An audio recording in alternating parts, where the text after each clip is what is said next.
Hello student, हमारी जो poem चल रही थी वो थी on to autumn.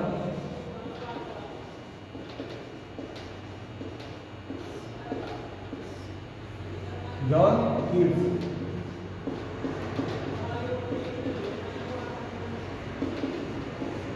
1895।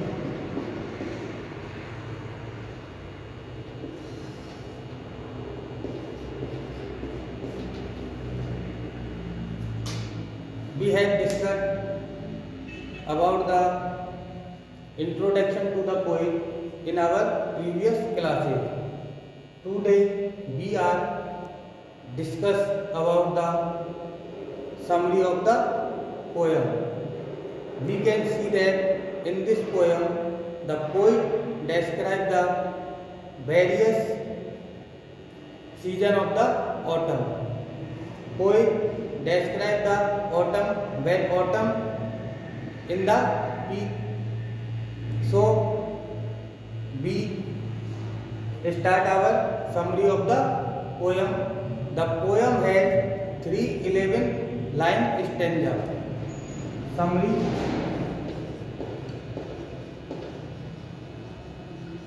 of the poem.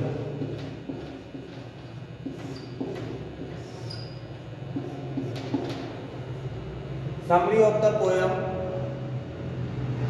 In summary, we see that the poet want to say about the autumn. Summary of the poem. The poem has three. The poem has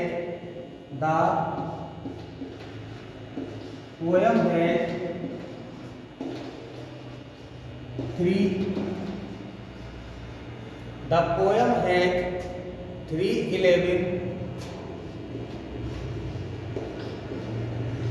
311 line stanza. 311 line stanza.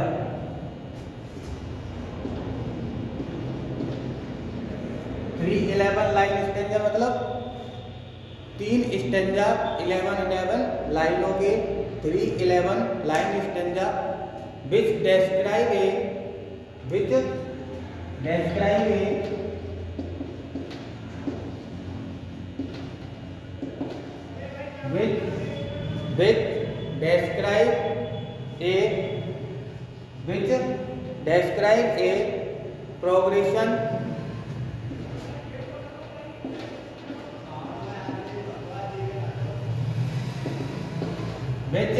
describe a progression through the season through the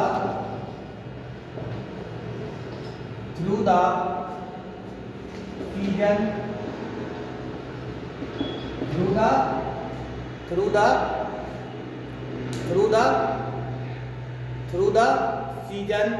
from the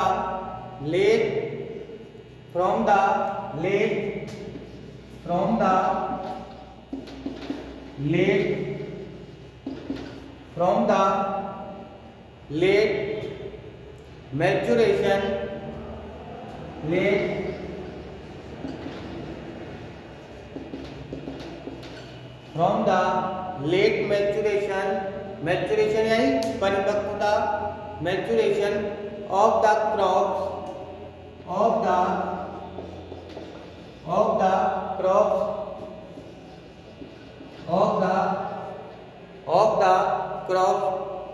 to the harvest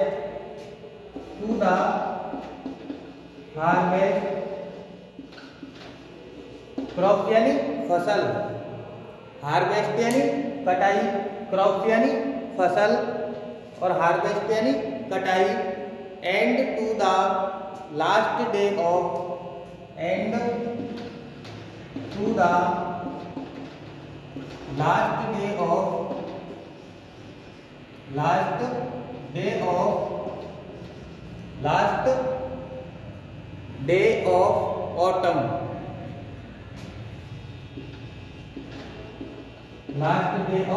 autumn, when winter is nearing,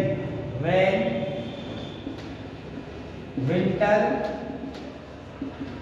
is nearing.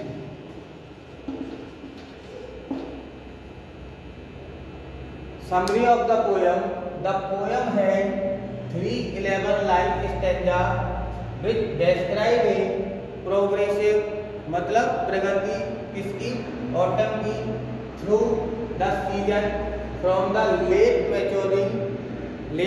Maturation मतलब परिपक्वता of the crop फसलों की, to the harvest कटाई में, and to the last day of autumn और जो अंतिम दिन होता है ऑटम का, व्हेन विंटर इज नियरिंग जब सर्दी पास होती है। The imagery is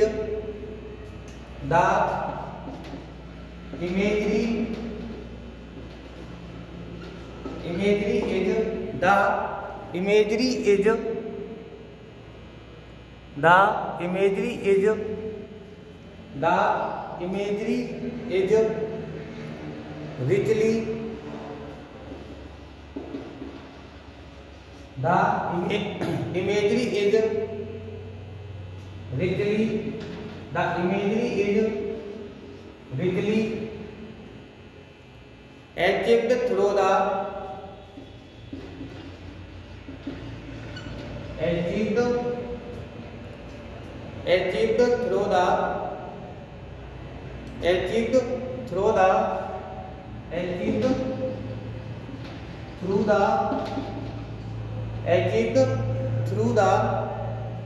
personification of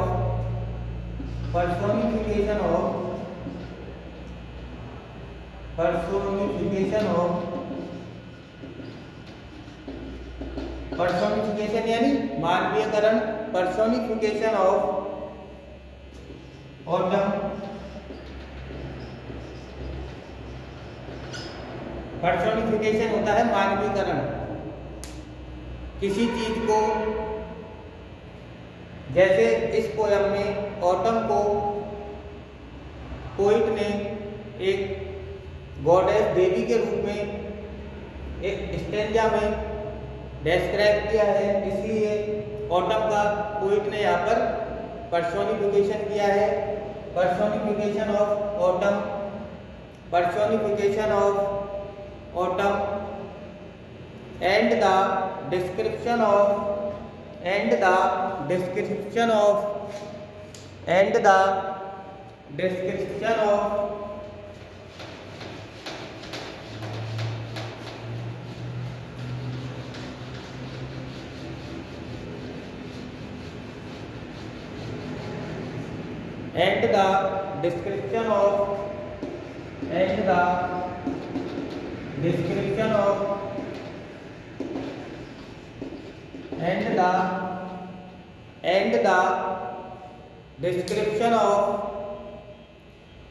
its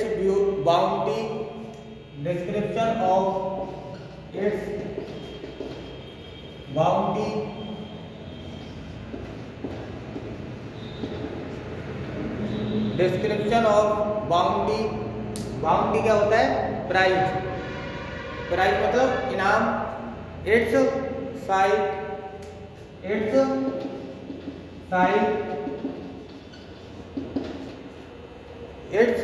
site and sound and the description of its bounty, its sight ध्वनि और इसकी ध्वनि और नजारे का इनाम, prize, sound. Keats speaker open his first stanza, Keats open his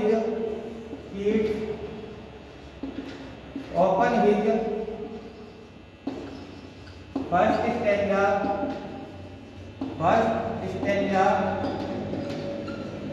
kids open his first stanza by addressing autumn, by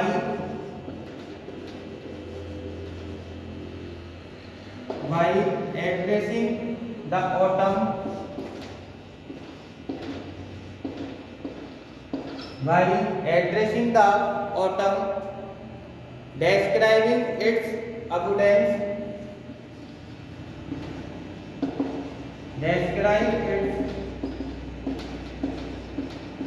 evidence, describe its evidence यानी प्रचुरता, and its intimacy with the sun, and its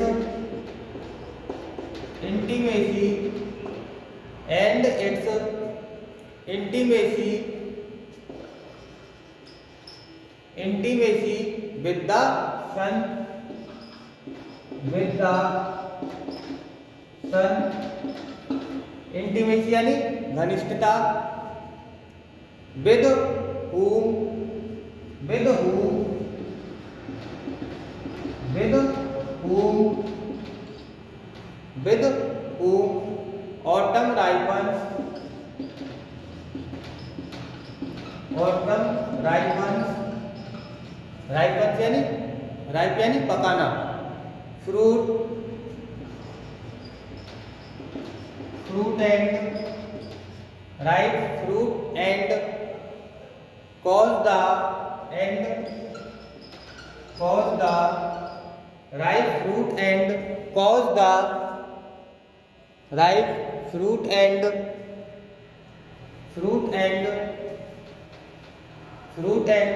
cause the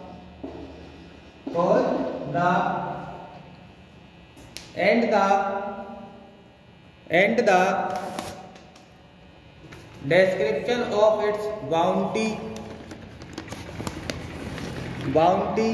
its sight, bounty, its sight and sound.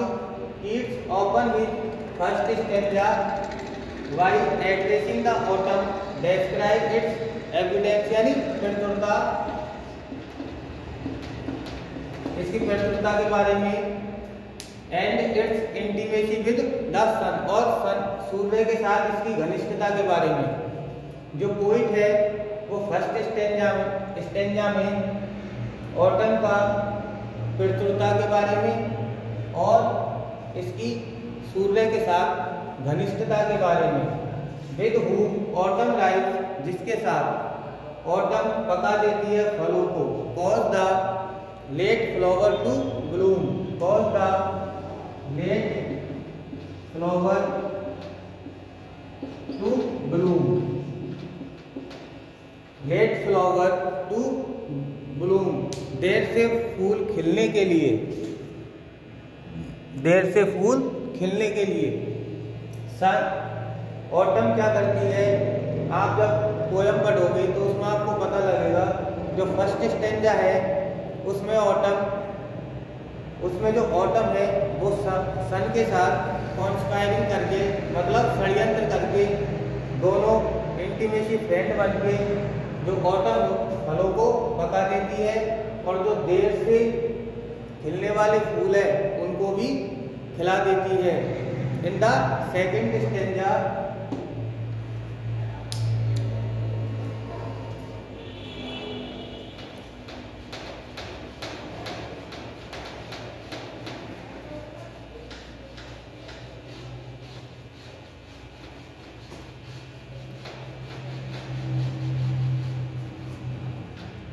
in the second stanza, in the second stanza, in the second, the speaker describes the speaker describes the speaker describe the figure of autumn, the figure of autumn, the figure of autumn as a female goddess, as a female goddess. goddess यानी जो figure है, figure of speech है, ऋतु का जो आंकड़ा है शरद का, उसको क्या माना है, फीमेल गॉडेस. मैंने आपको बताया था जो सेकंड स्टेंजा है उसमें पोइट ने ऑटम का क्या किया है, पर्सोनिफिकेशन, उसे क्या माना है, देवी। पर्सोनिफिकेशन किसी निर्जीव चीज को मानवीय रूप देना, जैसे लव इज ब्लाइंड, तो इसमें लव का क्या किया गया है, पर्सोनिफिकेशन, क्योंकि अंधा मनुष्य होता है तो इसमें पर्सोनिफिकेशन है। फिगर्स ऑफ स्पीच है, आपको इसके बारे में भी पता रहना चाहिए। ये भी इसमें autumn as a female goddess, तो ऑटम को पर्सोनिफाई पोइट ने इसमें किया गया है, मानवीय रूप दिया है। Often seen sitting on the, often seen sitting on the,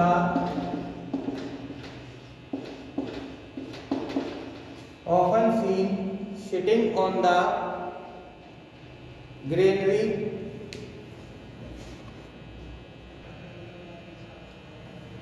sitting on the granary floor, sitting on the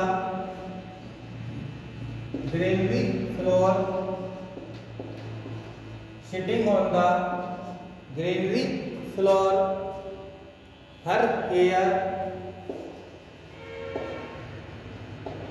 अब her hair sitting on the granary floor, ये सब पोइट किसके बारे में बात कर रहा है, ऑटम के बारे में, क्योंकि जो पोइट है, पोइट ने ऑटम को पर्सोनिफाई कर दिया है एक स्त्री के रूप में, गॉडेस फीमेल के रूप में। तो वो जब आगे जब बात कर रहा है तो पूरी कैसे बात कर रहा है, फीमेल के हिसाब से। ओपन सी अक्सर देखी जाती है sitting on the granary floor, her hair किसके है, ये जो पर्सोनिफाई है ये ऑटम के है। ये जो बात हो रही है पूरी पोइट ऑटम के सीजन की बात कर रहा है। Her hair soft lifted, her hair soft lifted, soft lifted by the wind, by the wind, by the wind, and often seen sleeping, and often seen sleeping, often seen sleeping in the field, in the field, in the field, or watching a cider, seen sleeping in the field, or watching a, or watching a, watching a cider pass, cider passes यानी पास से गुजरने वाले, squeezing, squeezing यानी निचोड़ना, squeezing, squeezing the juice, the juice,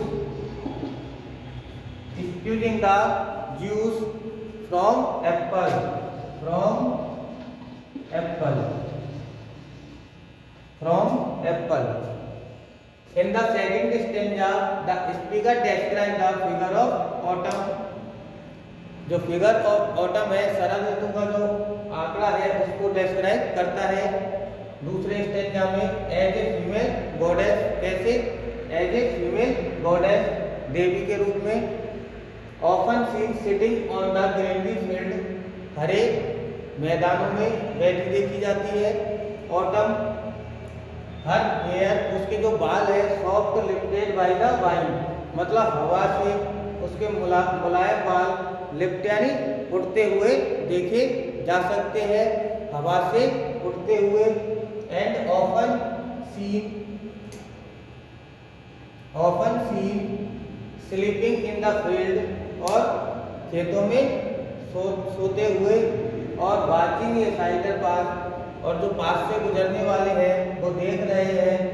squeezing the juice from apple, apple से juice का सेब निचोड़ते हुए ऑटम को पर्सोनिफाई किया गया है।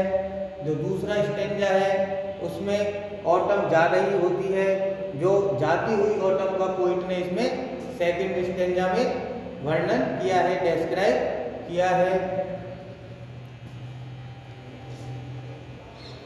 From apple.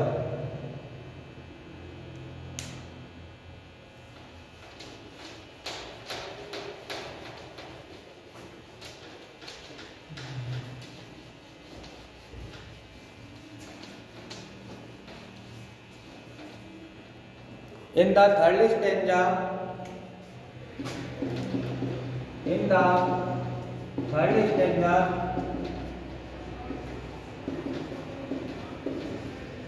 in the third stanza, the speaker tells Autumn, the speaker tells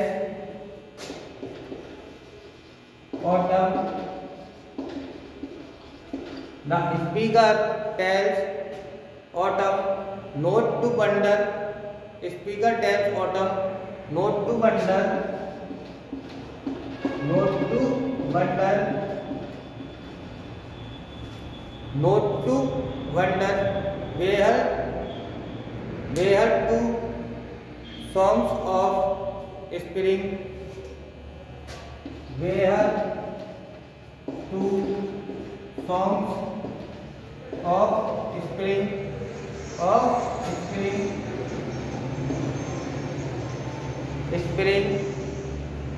यानी बसंत have gone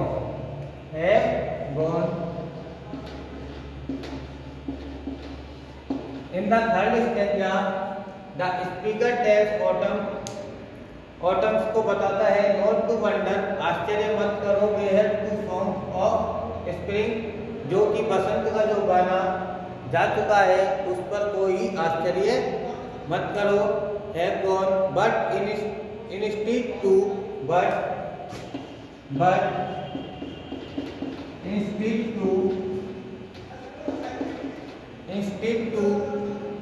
listen to her own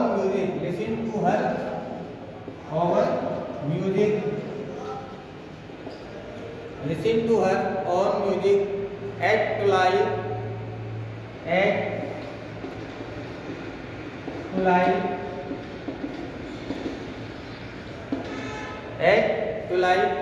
यानी गोधूली बेला मतलब शाम को। The small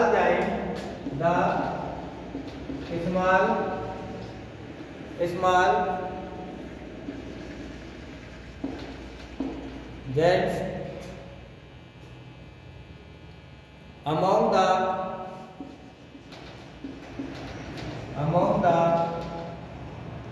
the river shallow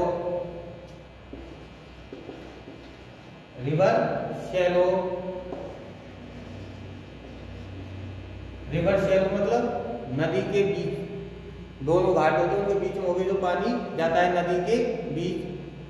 as below tree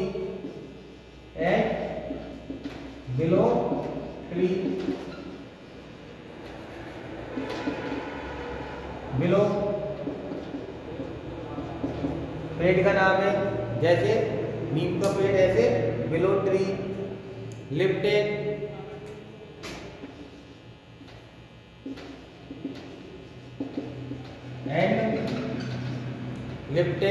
and dropped by the wind